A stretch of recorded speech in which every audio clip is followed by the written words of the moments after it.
They're people with good reputations. Maybe they did see a video that had exactly what they've said in it. I don't know. Nobody really knows. It's just allegations at this point. But I'll trust them over many other people that have made other allegations about Ford that just don't seem to be true. And Sarah Thompson especially. I mean, she has a reputation of doing things that are just, well, I'm not going to say unsavory necessarily, but that are just kind of off the wall. You probably remember last week or the week before when she said she's got the tape. She's got the tape. Everybody's waiting to see the tape. It's a tape of her singing or rapping about Toronto Transit. It was absolutely horrible, and she just makes herself look stupid every time.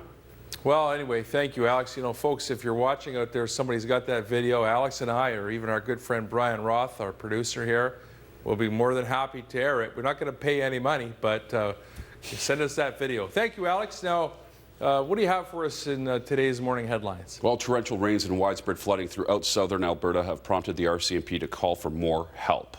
The Canadian Armed Forces stepped in with 2 helicopters and a Hercules aircraft to aid people hit by floodwaters. As many as 100,000 people could be forced from their homes as per mandatory evacuation orders.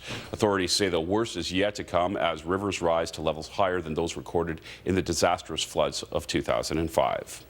And Alberta Premier Alison Redford is stressing Albertans follow evacuation orders in order to stay safe. She says, "My heart goes out to the many Albertans who have been evacuated due to the floods that are affecting much of southern and central Alberta. I strongly encourage everyone to follow the public safety. If you are being ordered to evacuate, please do so for your own safety." However, Alberta's Wildrose Party leader, Danielle Smith, says the province should have taken more preemptive actions to cope with this year's flooding. The government has delayed and delayed and delayed, and now we have another incident today where we're going to see massive damage to the community.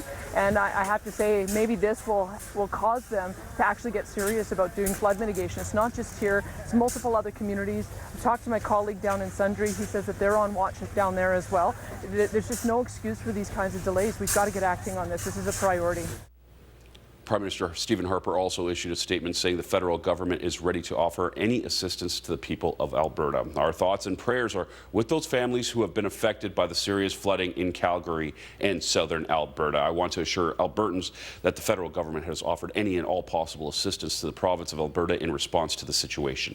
Canadian Armed Forces assets, including a Cormorant and a Griffin helicopter, have been deployed to the area to assist the Alberta Provincial Emergency Team with rescue and evacuation efforts.